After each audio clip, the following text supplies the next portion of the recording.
Coming to you live from the nether regions of my apartment. It's episode 3 of the Neoncast, in which I will discuss random things that I wrote down to discuss, much like every other episode of the Neoncast. Yeah. Anyway, after embarrassing myself with that intro, hey, everyone. And as stated, this is episode 3 of the Neoncast. The podcast in which I just talk about shit, and hopefully you aren't too bored. So another one of these.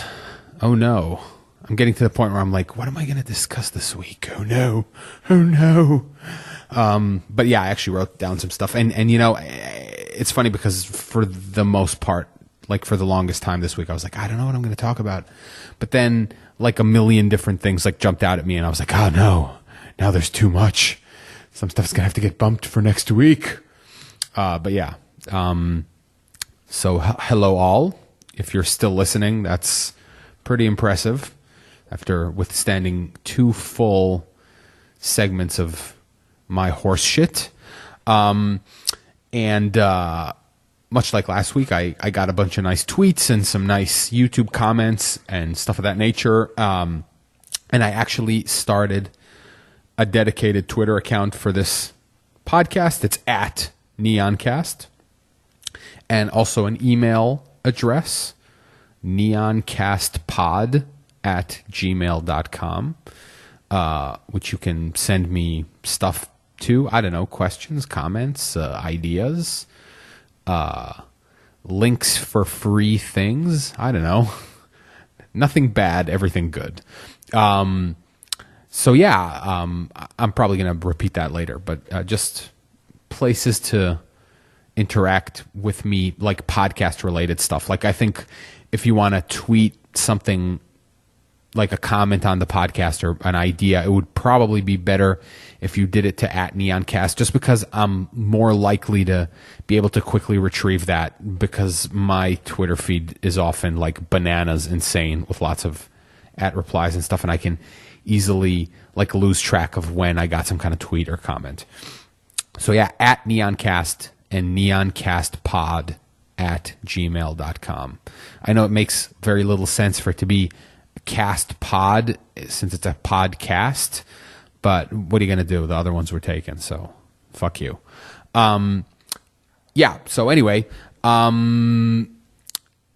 little follow-up for last week's segment on foreign science fiction, because someone said, like, I was talking about a foreign film that I like in that kind of genre, and someone said, hey, you should have mentioned that on your podcast. And I was like, oh, you know what? Actually, the thing that segment sorely lacked, was maybe like a quick list of titles that I recommend.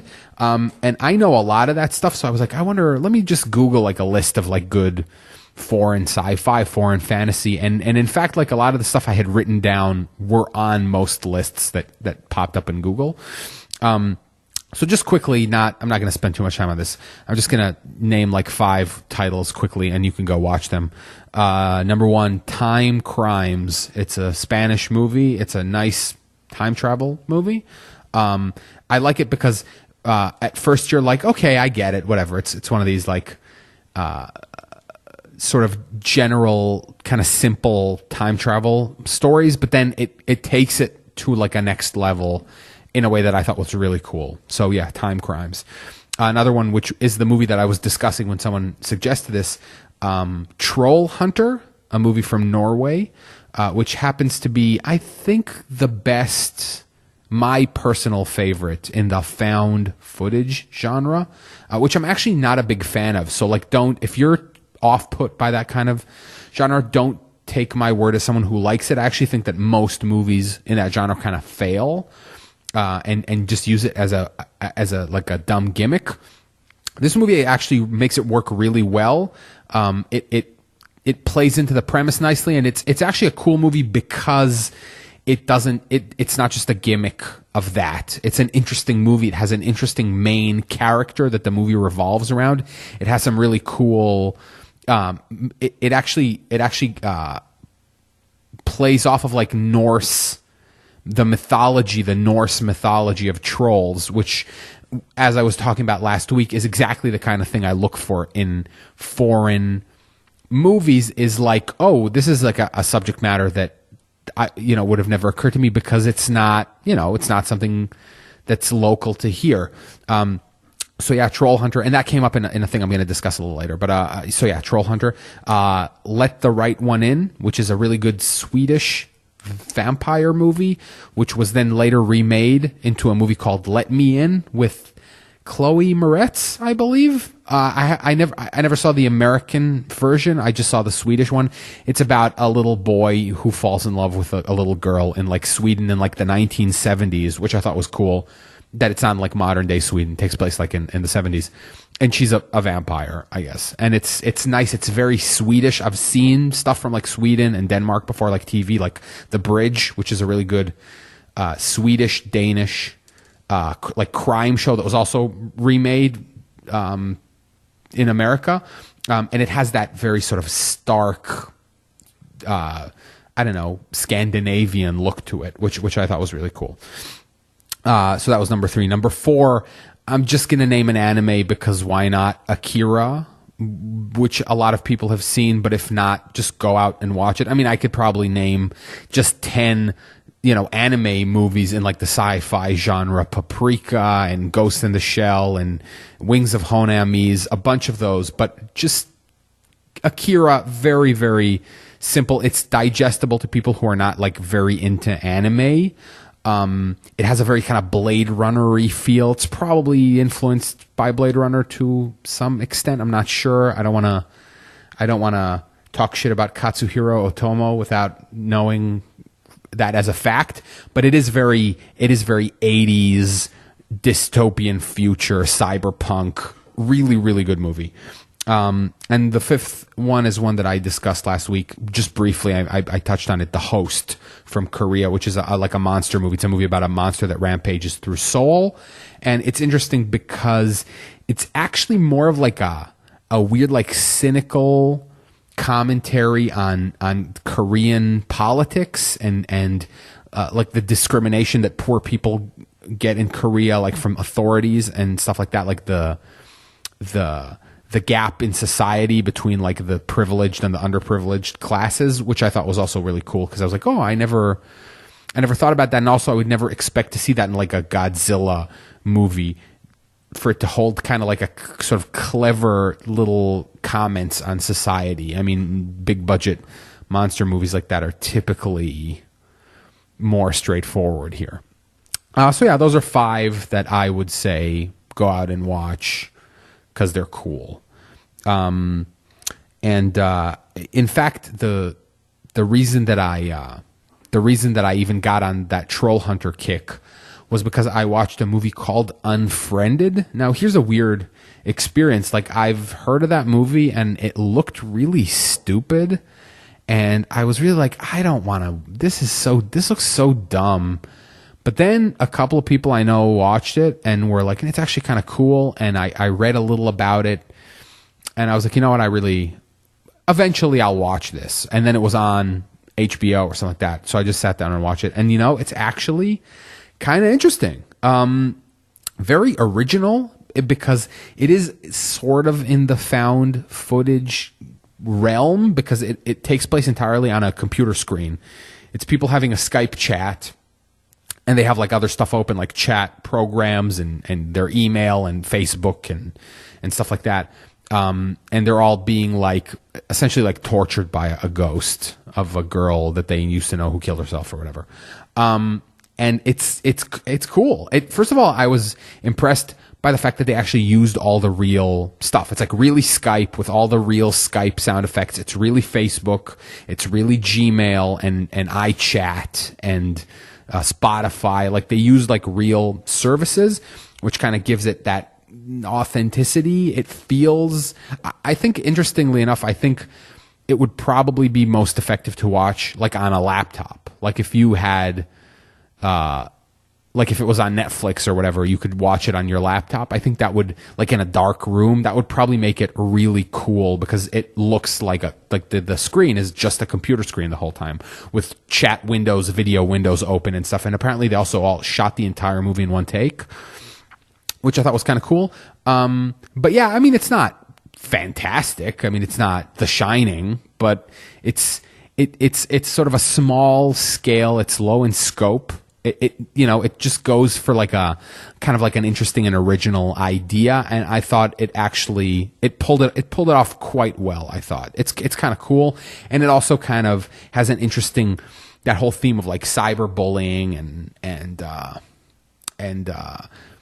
like viral shaming and stuff like that. It actually kind of deals with kind of relevant social issues. So yeah, I mean, it's pretty good. Check it out. And interestingly enough, it reminded me a little of a movie called Chronicle, which you may have heard of or not. It's weird because I just mentioned Akira, which Chronicle is largely kind of inspired by. It's a movie made by Max Landis and Josh Trank. Josh Trank is the guy who then later completely messed up the new Fantastic Four production and subsequently got booted from Star Wars. He was supposed to make another Star Wars, one of the upcoming Star Wars movies, I believe episode 8.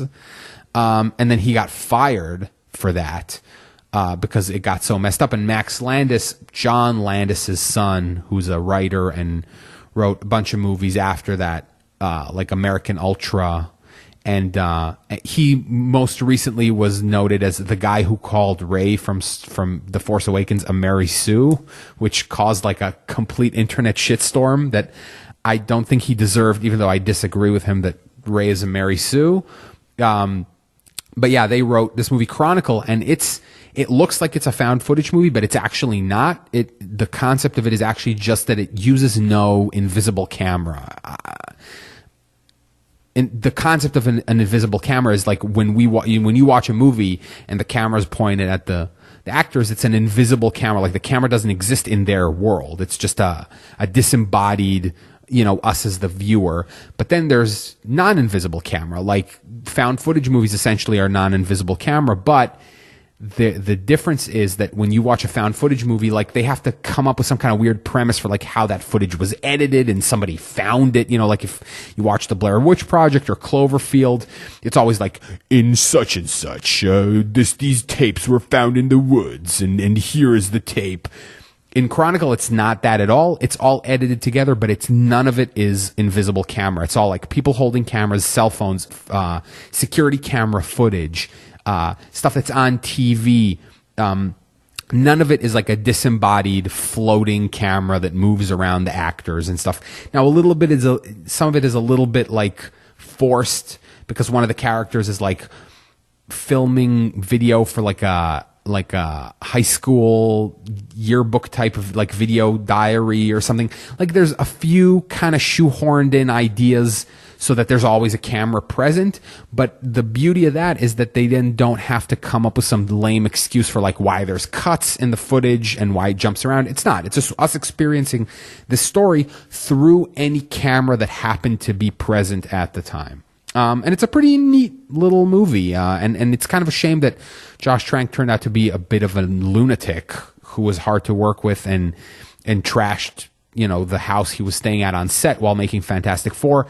Apparently there was a lot of sort of creative difference between him and the production because he wanted to make something really edgy. I think I think what happened was that when he made Chronicle, it was on the strength of some viral video that he made, and he, for some weird reason, got like essentially complete creative control on Chronicle, and that was kind of unheard of. It was unheard of for like a completely young, fresh director to be given a relatively big budget of several $1 million and just being told to like do whatever he wants. And nobody really, they were like, just give us a movie, and if it's good, awesome. And that never happens. And I think he kind of got this false sense that that's the way the business works. And then when he actually had a producer and stuff and bosses, it really rubbed him the wrong way. And I also think his idea of what to do with Fantastic Four was cool. Like if you think about the fact that he wanted to take a Fantastic Four movie and turn it into like a body horror,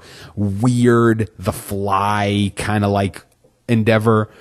Maybe a little too ambitious for the environment that he was working within. So there was a lot of conflict on that, and it turned into a complete disaster. But yeah, I mean, and I can actually use this to segue into a quick other thing. So I got a nice comment from Nesu Mikuni on Twitter. Is that how her name is pronounced? Let me know, Nesu Mikuni, if that's how if I'm pronouncing your Twitter name properly. And she said something, because I've been hearing some people talk about this lately. So she asked what I think about like the future of the Marvel movies, and will it implode? What'll happen with it? And I was just reading that Disney, which owns both Marvel and Lucasfilm now, which are making the Star Wars movies, came out and basically said, we're going to be making these forever. Like, there is no end in sight, especially with Marvel. It wasn't Feige who said this. I can't remember who said it. It might have been Ike Perlmutter, the CEO of Marvel, but I'm probably misremembering this. Someone higher up at either Marvel or Disney said, like, look, there's hundreds of superheroes and supervillains, and this well is never gonna run dry, and we're just gonna make more and more of them forever. And Star Wars also, they basically said, like, we're gonna keep making them after Episode 9. It's this world, we're never gonna run out of stories to tell in this world. Hold on. Sorry, it's gonna be hard for me to drink this beer and speak, because there's nobody else. Like, I can't just take a 5-second break to let someone else talk and then sip my beer, and I'm not gonna edit this, so you're just gonna have to put up with my horse shit. So yeah, the future of this, I don't know. It's a very interesting premise to think about. Like, and I was thinking about this also with regards to Star Wars. Like, when do people stop giving a shit? Like, when is yet another superhero movie just going to be something that people go like, more, enough already? Third tier superheroes and even Star Wars, which is this. Basically just the idea of a universe, right? Like, you could go 1,000 years into the past and tell a story of like the Jedi Order and the Old Republic. You can go 1,000 years into the future. You can deal with every minor character. You can just tell other stories in that galaxy. It's a big galaxy, you can just tell stories about Mandalorians and the Hutts and, droids, and there's essentially like an infinite amount of stuff to deal with, but will people continue to care? And I'm getting the sense that, obviously for the next several years, people will care, but what happens then? Are they going to just start remaking? Like, in 15 years, are they just going to remake Iron Man? I got the idea of like, will they remake the Star Wars prequels, for instance? Because Rogue One, which is coming out at the end of this year, deals with the theft of the plans for the Death Star, and Darth Vader is rumored to be a very main player in it. Like, my theory is that Rogue One is going to end right where A New Hope begins, because if you remember, I assume if you're listening to this, a thing or two about Star Wars. A New Hope begins with Princess Leia is aboard a rebel ship, and they're fleeing from Darth Vader, who's aboard like a Star Destroyer or whatever they're called. You forgive me if I'm getting the name of the ship wrong. And they have the Death Star plans, which are in R2-D2's whatever memory. And Princess Leia puts him in a capsule and launches him down onto Tatooine, because the Empire boards their ship. So basically, Rogue One can connect to this on the back end by ending in this chase. They steal the Death Star plans. Darth Vader is dispatched by the Emperor to stop this plan. So then it starts to, like, you're already like dealing with Darth Vader. You're going to have Darth Vader as a main character in a movie in like the new era of Star Wars. So is he gonna maybe they'll want to retell his origin story, change it, or just retell it well. Who knows? It's kind of a curious prospect. So I guess the answer to the question is I really don't know. I think that the next 5 years, I would say, are going to be very crucial, because I think we're heading, in a certain way, I think we're heading for a bit of a crash. I think the amount of big budget movies is increasing with all these like expanded universes. The DC universe is now going into like kicking into high gear. The Marvel universe is already well into high gear, and the Star Wars universe and other franchises are also attempting to ride this wave of like finding like a cinematic universe with interconnected properties. I mean, it's no longer enough to just have a property and make a bunch of sequels for it. Like, oh, we have X-Men, we'll make 3 X-Men movies. It's more about like, oh, we're going to have these 3 properties and they're all going to have their own like trilogies, and then we're going to cross them over and make other stuff, the Universal Monster universe and the Bourne-averse and the Bond-averse, whatever. It's everything is that, like, everyone's trying to like mimic what Marvel did, because I mean, when Avengers came out, it's funny because I have this is all documented, so you know I'm never going to be able to deny this ever, but I was a huge Marvel skeptic. I was like, the Avengers is going to stink. I said that for years, because we knew for years it was going to come out eventually. I was like, this is too big. They're gearing up for some really stupid idea. It's just going to be awful. And in my defense, I was basing that on, you know, a couple of decades of really bad like superhero movies. I mean, of course, some of them were good, certainly. But the point was like that there weren't the mentality of how to treat this kind of source material was not there yet, in my opinion. And actually, I think Marvel kind of wrote the book on how to treat this stuff. Like, there's a famous, because, you know, like Batman, 1989, Tim Burton's Batman, and then Batman Returns were very popular. But if you go look at them now, they're very Tim Burtonian. They're very kind of goofy. They're dark in their atmosphere, but they're sort of silly as well. And then after that, famously, I believe it was Joel Schumacher who said they're called comic books, not drama books, which I mean, that still to this day to me embodies the lack of proper thinking about how to deal with this stuff. Like, I mean, The Dark Knight Returns, the Frank Miller Dark Knight Returns, was in the 80s. I mean, for like a good 10 years before the Burton Batman came out, Batman was already a gritty, adult, dramatic franchise. And then Joel Schumacher's like, oh no, it's called a comic book, so I'm going to make everything colorful, and I'm going to give them bulges and suit nipples, and fucking have Arnold Schwarzenegger deliver like, you know, chill-inducing one-liners. And so when I heard, oh, Avengers, they're going to bring Captain America and they're going to bring the Hulk and it's all going to be in one movie, I was like, oh boy, this is going to stink. And then when I saw it, I was like, you know, I mean, I ate crow, but I did it gladly. I was like, I'm so happy I was wrong about this. But yeah, I mean, it really remains to be seen. So like the next 5 years with this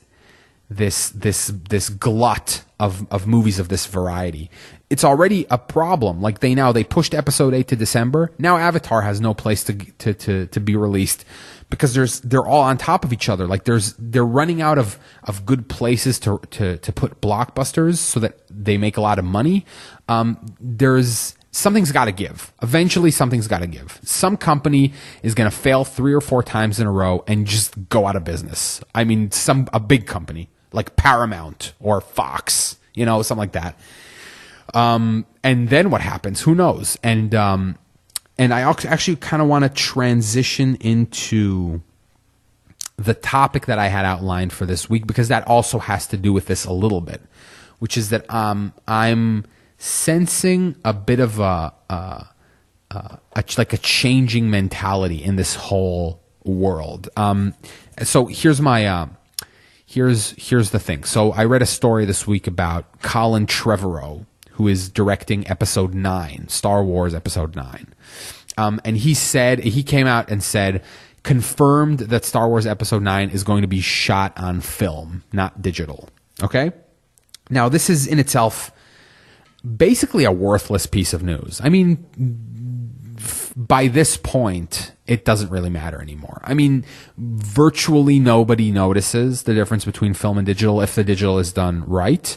And besides, some projects kind of lend themselves to film and some less so.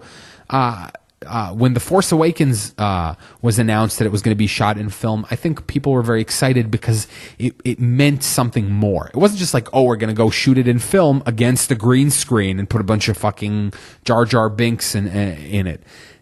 When they said film, people were like, it was more of a way of saying, like, we're treating this old school. Because if you're going to shoot on film, you're going to also want to have things that you're shooting, like actual things, like sets and creatures and things that you actually put together, locations. Otherwise, shooting on film is expensive. It's less convenient, certainly.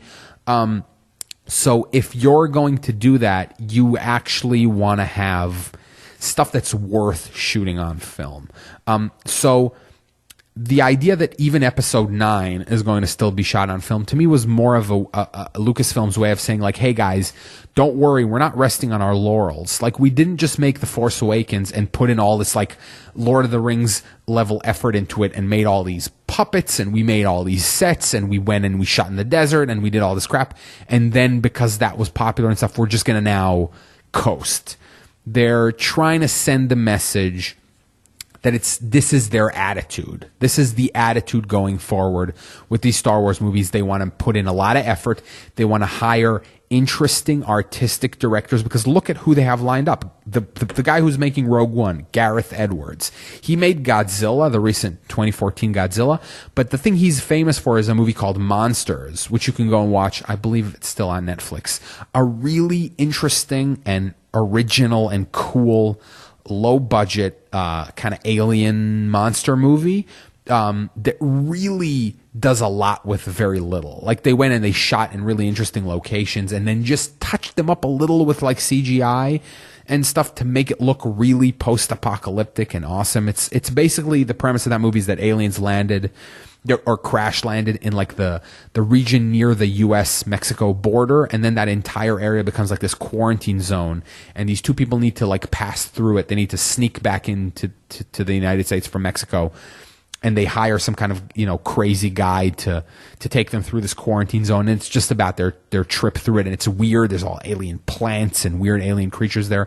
And it's not overdone. It's not like, oh, there's crazy shit jumping at the camera. It's very subtle. And a lot of it is implied, like, oh, there's something beneath the surface of the water and we're never going to see it. But it's done in a way where, like, it doesn't matter. It's the creepiness and the intimidation and the oddness of it all go through with very little stuff. So yeah, that's Gareth Edwards, the guy who's making Episode 8. Originally was going to be Josh Trank, again, famous for sort of his indie creative work.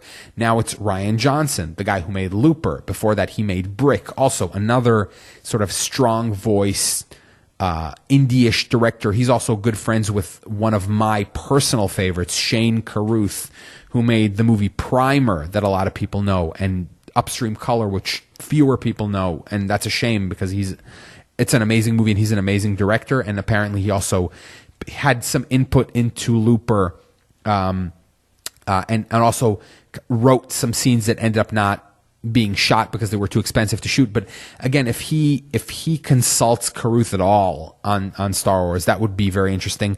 And Colin Trevorrow, who's making Episode 9, he made Jurassic World, which I saw and, like I said, I hated, but not because of Trevorrow. Trevorrow's known for an indie movie called Safety Not Guaranteed, which is also original and in that kind of genre of like sci-fi and whatever, but it's, again, a low budget, interesting movie. Interesting creative voices is another thing that I think will help these huge franchises maintain a lot of their freshness. Like, take a look at James Gunn and his Guardians of the Galaxy. He's now working on Guardians 2. That movie is so good, and a big part of that is James Gunn and his voice and his interesting attitude and the fact that he was given leeway to do his own thing with it. And now with the they hired Ryan Coogler to make Black Panther. Ryan Coogler, he made Creed, and he made a movie that I can't remember the name of right now, but he's also one of these emerging talents. He's not just one of the older conventions in this kind of thing was like, let's get a director who will, who's competent and will do what we tell him, and not, argue too much and stuff. And I think a lot of movies suffer for that. A good example of a movie that suffers greatly from that is Oblivion with Tom Cruise. That movie is a real hidden gem and suffers from two really big problems that hold it back from being like a truly terrific movie. Number one, it's horribly miscast, especially Olga Kurylenko, which I don't understand why she keeps getting big roles. I don't think she's a good actress. I don't think she was right for this at all. But even Morgan Freeman wasn't good for it. Tom Cruise wasn't good for it. But even more so, the guy that they chose to direct it was not good for it. And it wasn't cool enough. I mean, it's very cool. Don't get me wrong. It's very cool. It has a lot of interesting practical effects in it and top-notch sound design and top-notch set design. And it has a really interesting story with a amazing twist at the end. It's weird and you don't know what's happening. But then it's held back by it not being arty enough. They took a guy, I think the idea was that Tom Cruise was like the main honcho on this production, and they wanted a director who knew how to direct a movie and could direct, because the movie's certainly competently directed. It looks nice. It has some interesting things in it, but it was mostly a guy who would take directions from Tom Cruise, would take directions from the production, and not be a Kubrick, which is a bit of an exaggeration, but basically like a hired gun, not a guy who's his own art voice, like who would insert his own vision into this project. It was someone who could realize somebody else's vision. And that's a shame because that movie's really cool. I think that it is, like I said, held back from being like a truly classic, like triumph of sci-fi and the weirdness. It's kind of like Twilight Zone-y and whatever. I would still check it out if I were you. It's just a shame. It's just a shame that they messed up those two things. And I mentioned effects because that was actually the topic that I was going to get on. I'm a little rambly because I've been drinking, and also my format is a little less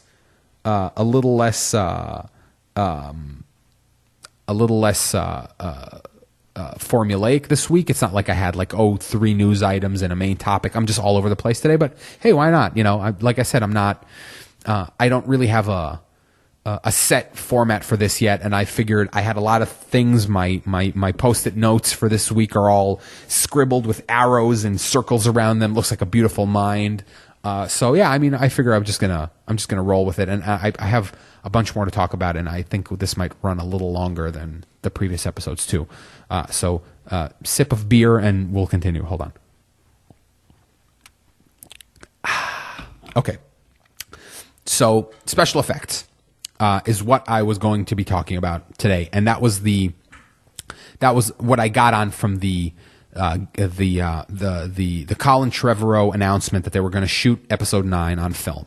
So as I said, when Disney bought Lucasfilm back in 2012, one of the very first things that Kathleen Kennedy, the woman put in charge of Lucasfilm, who I think is the unsung hero of the new Star Wars attitude, I think most of the credit for that belongs to her. I think she knew exactly why people didn't like the prequels and why people were kind of unexcited about Star Wars. And from the very first moment, she was like, here's our plan. This is what we're going to do. And she pulled it off. I mean, she is one of the greatest producers in the history of Hollywood. She was even before this.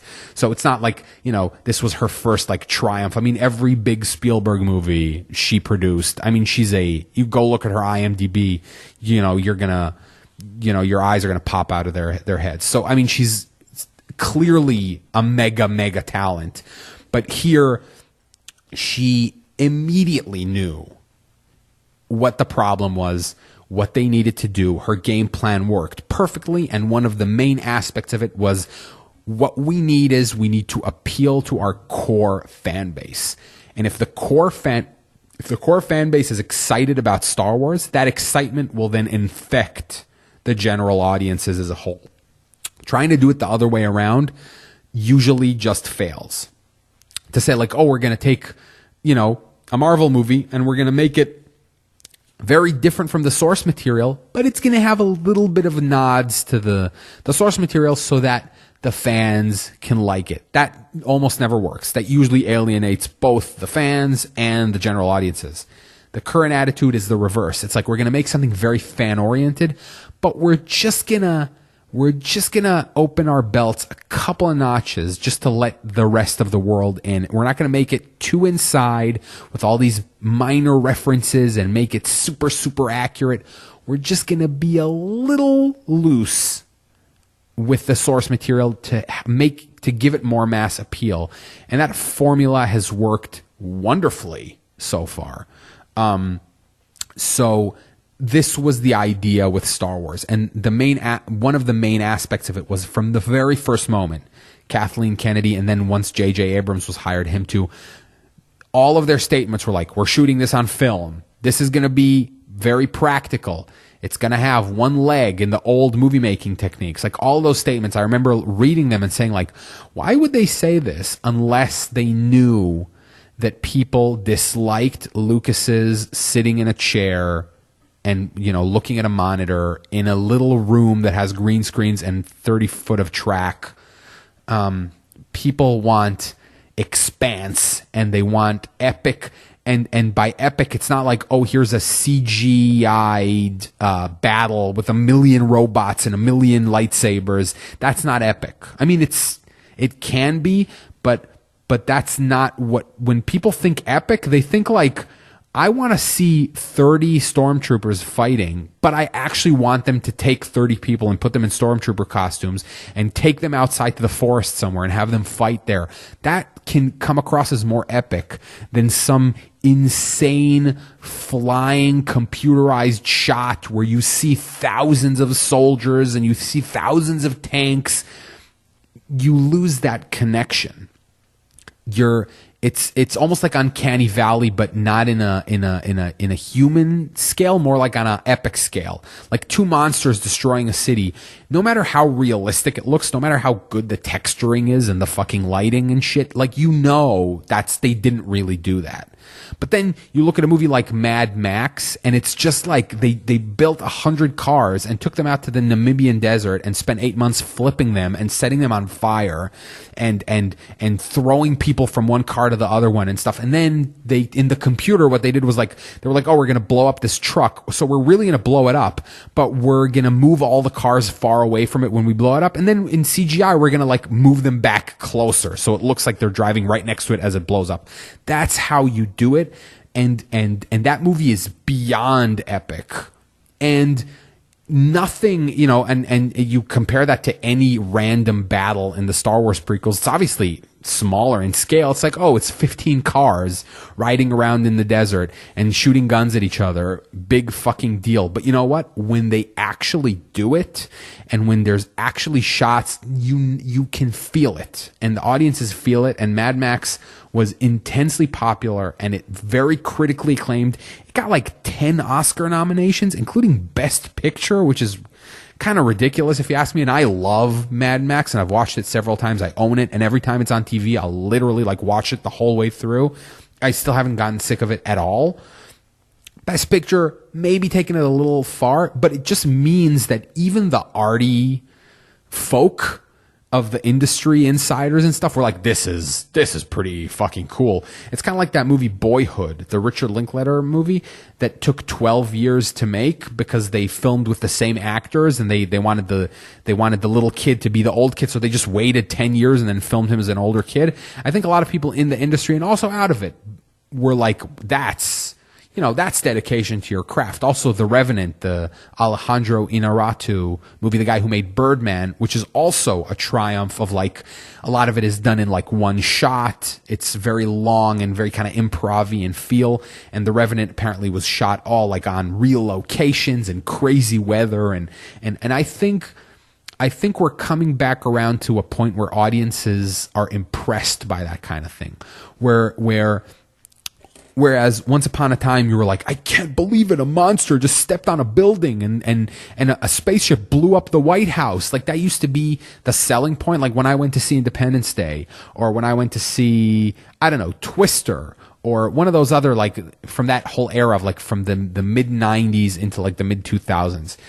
All of those movies were like Roland Emmerich kind of horse shit, like this is gonna have half the planet's gonna get destroyed and all this insane like large scale shit is gonna happen because now we can finally do this. Now we have computers and we can do all this shit in a computer, and it was amazing, at the time certainly. And I think we've all gotten a little bit sort of worn out on that shit. And it's still certainly possible. Like, I love Pacific Rim. I loved the 2014 Godzilla. I can't wait for the sequel to that, which is going to have like Mothra and a bunch of other monsters. Like, it's not that it's impossible to enjoy that movie, but in a certain sense, when I went to see Mad Max, and I was like, they really did all of this. They really built 100 cars from scratch and went out in the desert and rode around for months and months shooting this for real. That the sort of the gestalt effect of that, where it grips you, like it's so intense, edge of your seat the entire time. And I think in a certain way, like I said this on Twitter today, that I think audiences are now more impressed by like a good car chase that's actually done for real than a monster battle that's clearly not real. And I think there is a good thing about that. I think there is a slow movement now back towards doing a little more of that stuff. And Star Wars definitely has a lot of that in it. And I think the success of both The Force Awakens and Mad Max, which by the way didn't cost a lot more to make despite their heavy reliance on practical effects, because someone said to me, well, CGI is cheaper. That paradigm isn't exactly true anymore. Mad Max cost $150 million to make. The Force Awakens cost $200 million. That's not significantly more than movies that are mainly or mostly CG, like Godzilla, $160 million. The Transformers movies are all in the 200 plus. And by the way, they have a lot of practical stuff in them. So they're comparable in that sense. I mean, they stink, obviously, but like Michael Bay knows that, like, he'll take a bunch of cars and flip them over and then put in the Transformer doing it later. But he understands the value of doing that. And it actually shows in a lot of the big scale action sequences in the Transformers movies. You're like, oh, they really shot this on a real street with lots of cars and lots of real explosions. And then they added like giant robots in the background. But there's this understanding that people appreciate cool movie making, and just putting shit in a computer is no longer considered cool movie making. You have to go beyond that, and I think the future is mixed, is like combining those two techniques, and I've seen it done for years now in very, very effective ways. Like, even if you take a movie like Where the Wild Things Are, which was made, by the way, if we're talking about movies in that film made by directors with like strong artistic voices, Spike Jonze, very, very strong artistic voice, made an interesting combination where to make The Wild Things, they just had people in like these gigantic suits, and all the CGI was in the faces. So they animated the faces, but there were really big things that they built that moved like monsters, and the kid could interact with, and it really gives it that extra push. And like I said, in Mad Max, a lot of the CG was just done to like put cars in the same space, like merge shots. a lot of the CG was taking out guide wires. A lot of the stunts, if you have the Blu-ray, or you can actually go on YouTube and watch this, a couple of like the behind the scenes featurettes for Fury Road. Some of the stunts, you know, they had like these crazy riggings that they put up on the truck to hang people from guide wires because they're jumping from truck to truck. And then you go in with a computer and you erase that. That's how you do CG work. Like you go and you shoot stuff for real, and you're able to like do it safely and not take too many risks because everybody's tethered and everything's like safe, and cars can maintain distance from each other when they're exploding. And then you go and you composite those shots together. It still looks 100% real. Like I think most of the CG shots in Fury Road are indistinguishable. A couple of them are clearly CG, like they drive through this insane sandstorm with fire tornadoes and stuff. I mean, that's clearly not real. But if you see later, like a lot of the stuff, it's like, oh, they shot them driving out in open desert, and then in CG they added cliffs. So they're driving through cliffs and not just in open desert. A lot of that stuff is just, you just don't notice it at all. And that's exactly how it's supposed to be. It's supposed to give that little, and like The Force Awakens, slowly now they're coming out like all these like special effects reels that you can watch, and a lot of it is just like, oh, we built this puppet, but then we put a little bit of CG in it, like we made it breathe with CG, you know, like we kind of added a little bit of like skin twitches and little sheen and stuff, just a little bit to enhance something, to make it look a little more real. But it's actually a real puppet, and people interact with it and walk around it, and you know, and there's this sort of subtle realism to it that's very, very hard to mimic. And another thing I saw, which was really cool, was a lot of the X-Wing scenes. They actually took the people outside in like the X-Wing cockpit, like Oscar Isaac, who plays Poe Dameron. He's sitting in a model of an X-Wing cockpit, and it's on a gimbal kind of thing. And they take it outside and they're twirling it around so the sun like plays off of his helmet.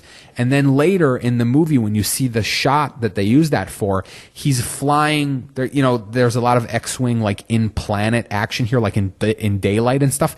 It really looks, if you've ever seen like cockpit shots of like a fighter jet, when they're flying in the daylight, they'll pass, if they're turning, they'll pass the sun. The sun will kind of go across the visor of their helmet, and the light will kind of shift inside of the cockpit because the sun is going from being shining on them from the left to shining on them from the right. It's this very kind of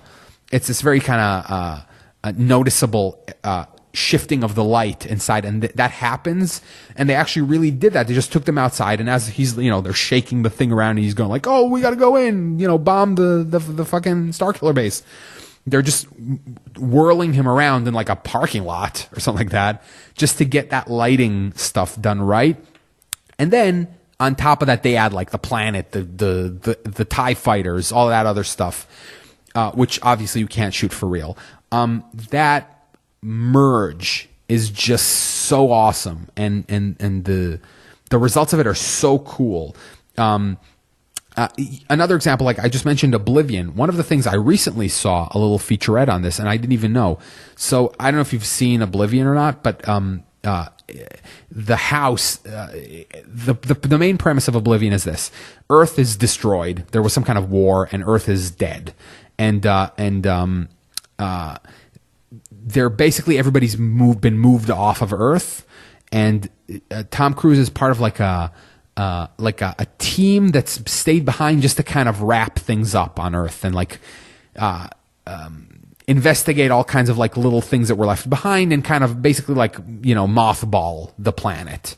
And he lives in this crazy structure that's like on the top of a mountain, and it's all glass. Like all the walls are glass, all the internal walls are glass.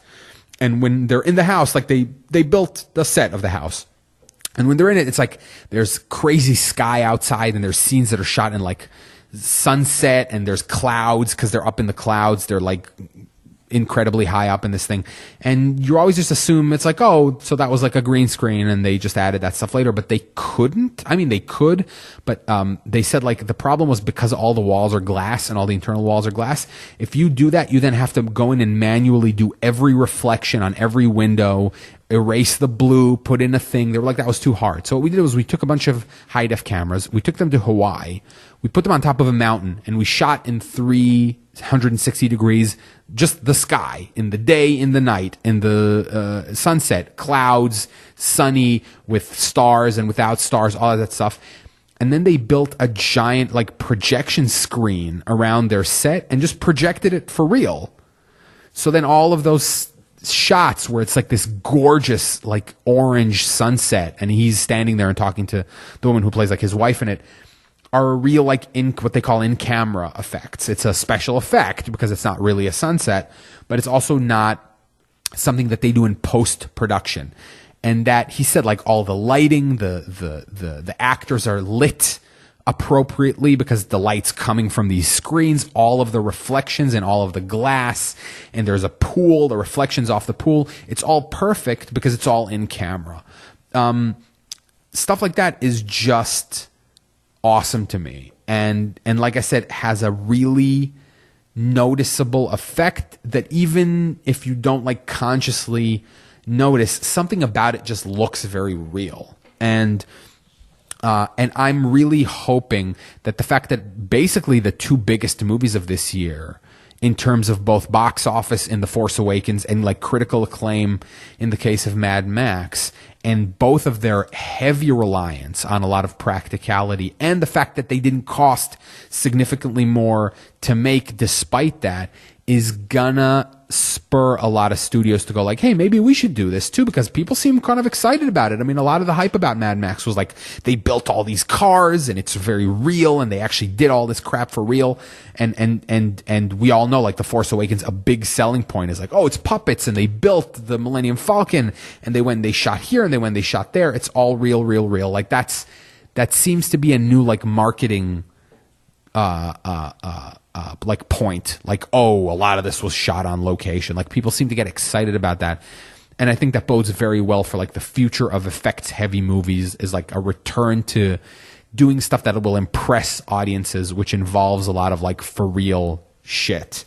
And I think that on that note, I'm just kind of looking down at my little thing just to see if I mentioned everything that I wrote. I scribbled like a lunatic.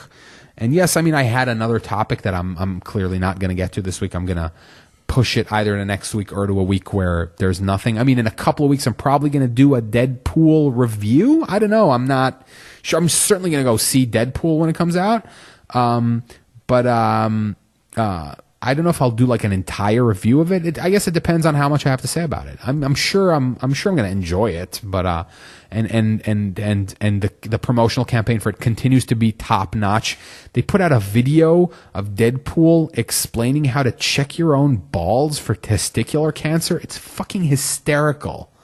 And a poster where they made fun of the Green Lantern poster, and just a bunch of like crazy shit that is just amazing. Like, I'm so surprised that they're doing something this edgy that's in the realm of like superhero comic book movies. I'm so happy. I'm still shocked that it's Fox.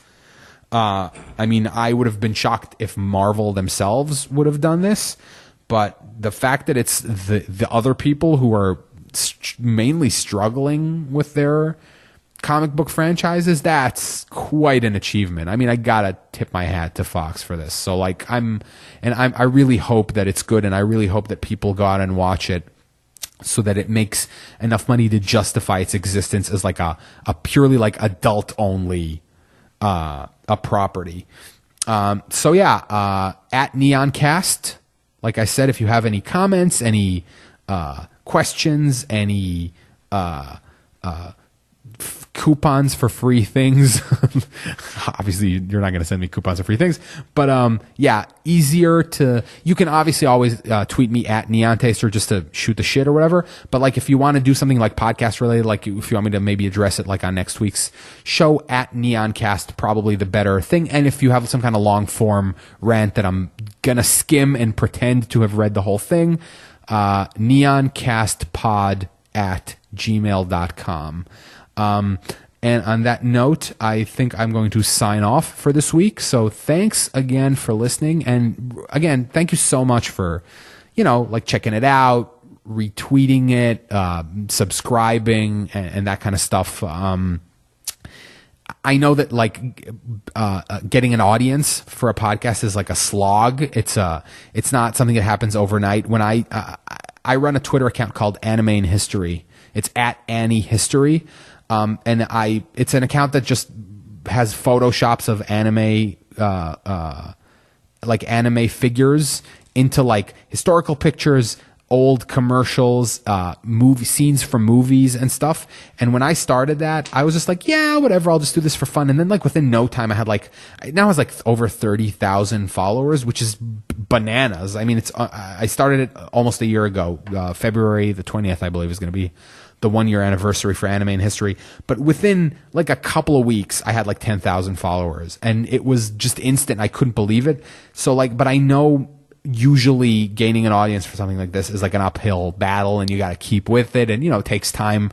Slowly you spread, the word gets out and stuff. So the thing that makes it worth it is having like people be like, hey, I really enjoyed your stuff, and hey, maybe you'll talk about this, and